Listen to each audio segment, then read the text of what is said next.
I always get the interesting ones. So he comes in and I adjusted him. He definitely had some rib misalignment. He had some problems in his sternum area.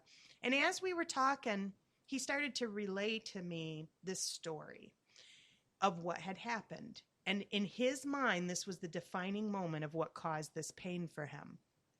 So he was a Vietnam vet. And when he was in his 20s, he was overseas and he walked into a room and a hand grenade exploded in the room. And no shrapnel, but the blast from the hand grenade was, I want to say maybe within 20 feet of him, and it hit him in the chest and it knocked him across the room. Now, this guy was not a little guy.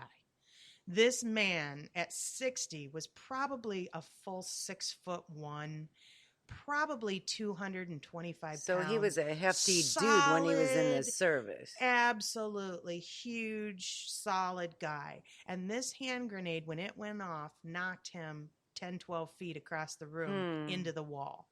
It smacked him right in the chest. That's where he felt it.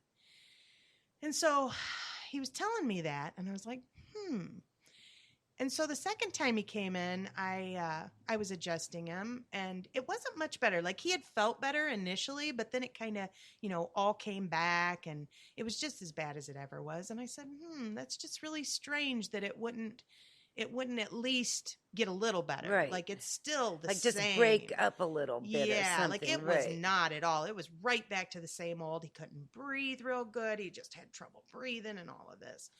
And so, I started thinking about it, and I said, I had a naturopath in a few years before, and she made a big deal out of the fact that I had to adjust her at the time of the trauma. So at the time, I was early in practice, and I didn't really understand what she meant. But she it stuck with you. It stuck with me, and she kind of explained to me that I needed to travel back in time with her to when this injury occurred, which was maybe 15 years before. So she kind of led me through what had happened. So I said, okay, I'm game, because I never, if somebody believes something, that's absolutely right. That is true for them. And I am never one to say, hey, you're full of malarkey, I'm like, wow, that is very, it's intriguing. So I said, well, let's try it. So we both kind of closed our eyes, meditated. She walked me through the scenario again. I tried to do what she wanted, which was to step back from the timeline and look back and go back in time with her mentally. And I adjusted, and it worked. And it was kind of mind-boggling to me. And again, it's one of those little moments, those little pearls of information that I kind of tucked back in the back of my brain and just kind of left it there. So now, fast forward 10 years later, I got this guy on my table. And I'm like, I want to try going back in time with you. So that's what we did. And he was not, this was not a normal situation for him. Let me tell you, this man was like, okay. Whatever you say, lady, as long as it gets me better. So he kind of walked me through the scenario, and I told him, okay, now we're going to go back in time. So I need you to close your eyes. I need you to focus. I want you to concentrate. I'm right next to you. We're going to walk in together. And we walked in. This gives me goosebumps. I know. We walked in. And he described the room, and I said, yeah, I see it. And he said, and I see the hand grenade. I said, I see it too. And at the moment of the impact, we both counted down. I said, it's gonna explode in 3 seconds. 3, 2, 1. Explode. And when it did, I adjusted at that moment. And I want to tell you, we both heard the explosion. Not only did we hear it, but his wife was sitting in front of him, and her eyes got as big as saucers because she heard it. It was the loudest adjustment I think I have ever heard come out of any person, ever.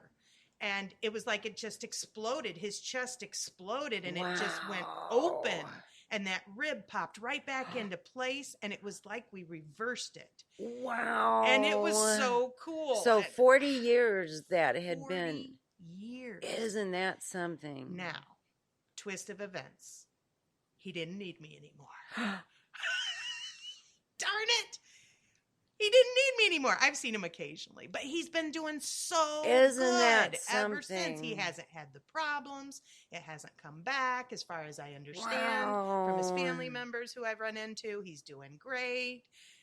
Not running back and forth to the doctors all the time for breathing problems and whatnot, pain over the chest. He's doing fabulous. Wow, that's amazing. Yeah.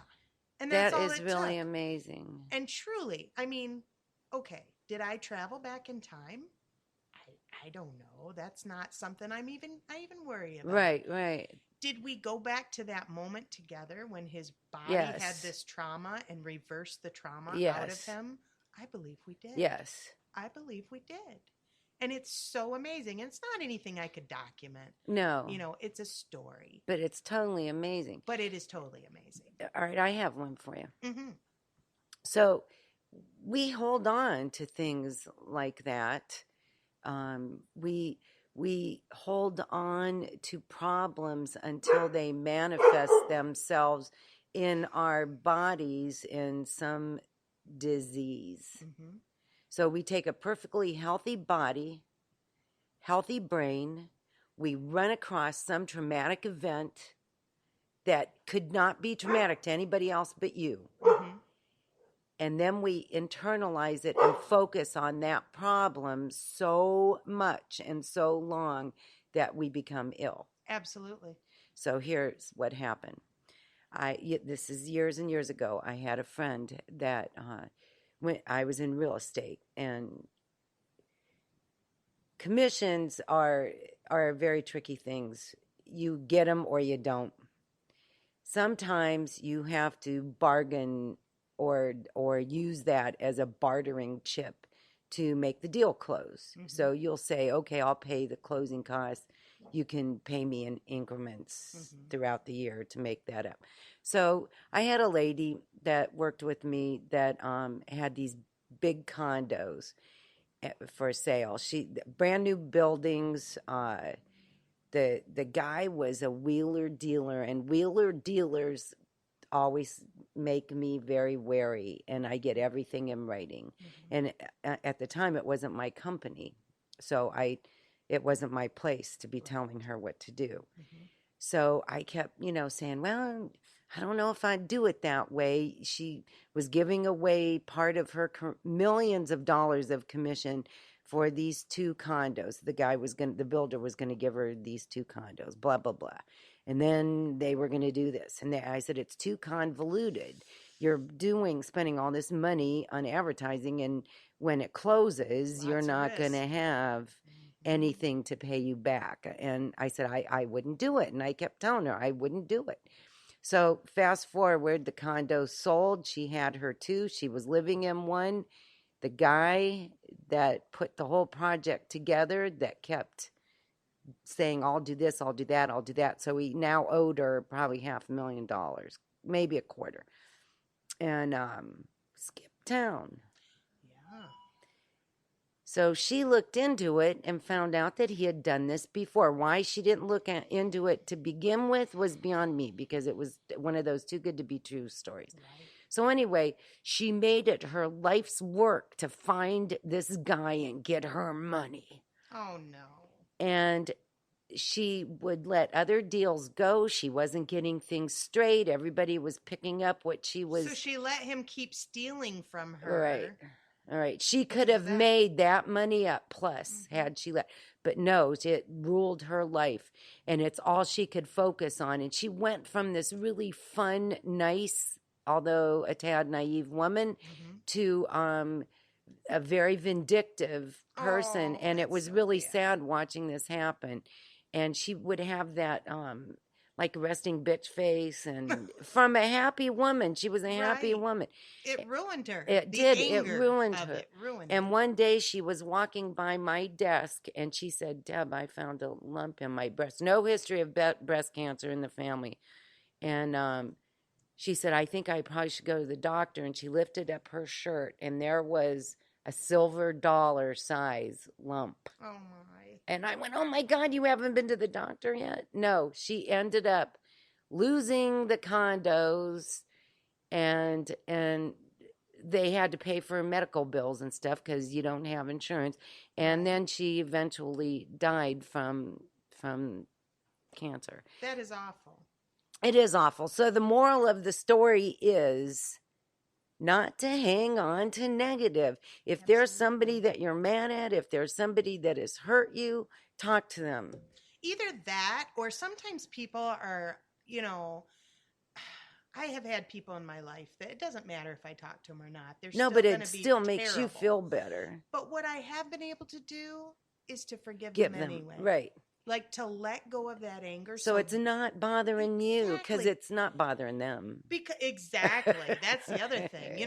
We think somehow if we hang on to this negative, that somehow that energy is going to make them, they don't even remember. They don't even care. They've moved on. It didn't mean that much to them. It means everything to us. And who's still suffering? Mm-hmm. Us. Mm-hmm. So I learned a long time ago, we've got to let that stuff go. I mean, there are people I cannot forgive because they've passed away, like to their face. Right. I can't talk to them. I can't tell them, look, you wronged me, but I refuse to let that harm me anymore. I can't do that to their face, but I can do it internally. And I can let that go internally and that doesn't mean I'm giving them permission to ever hurt me again. No. What it means is I'm actually giving myself permission to not let them hurt me anymore. Because every time I would think of whatever they did, it just makes you so mad. Right. And I know now today that if I think of a story or I think of something that happened to me in my past and I all of a sudden get angry about it, I haven't let it go. That's exactly right. Yes. I'm like, really? That still makes me mad. That long ago. Something came up and I was telling somebody about something and all of a sudden I got mad about it. I'm like, really? Really? That was 20 years ago. And it really wasn't that big of a deal. But why am I angry? Because I never stopped and thought, I'm going to let that go. Because I don't need that. I don't care about that. That's nothing in the big realm of things. And because I've never done that, I just held on to it, and I didn't even know I was holding on to it. Right. That was a weird thing, too. It was stupid. There are a lot of weird things that you're right. Maybe we take things too personally and think that we're too important, I think, a lot of times. Well, we are egocentric. We are. Our world is our own. Right. So and that happens. And you're right, because people are who they are. And a lot of times they don't hurt you intentionally. Right. But in your mind, you build it up to that. Well, they made that face at me. And it could have been they made a face because they had a crick in their back. Right. But they made that face at me. And I thought they were my friend, but they made that face at me. What do they mean by that? Right. So, yeah. Big wasted energy. Right. So what have we learned today? Well, actually, what you were talking about, I got another thing I was going to talk about. Good. That actually leads into it. Oh, let's hear it. We only have a few minutes left. We have plenty of time. Okay, very good. Shut up and keep talking. All right. So the theory of dis-ease. Okay. So in chiropractic terms, we have different theories, different rules that we kind of follow, that we live by, that our philosophy basically that sets us apart from the medical realm. And one of the things is the theory of dis-ease. So basically how this goes is this: when we're born, we are born into this world as perfect as we're going to be. Now, that's not to say there aren't complications. There are children who are born with health complications. I understand that. But we're pretty much born into this world as perfect as we're going to be, unless things are surgically corrected or whatever. But anyways, we are born into a state of ease. Okay, we come out, we're happy. All we got to do is eat and poop and cry a little, and somebody will feed me, and somebody takes care of me. And I mean, we're in a state of ease. That's the easiest life you'll ever get, Then we learn to walk. and we start walking around and bopping our heads on things and hitting table corners and falling on our behind. And luckily we only weigh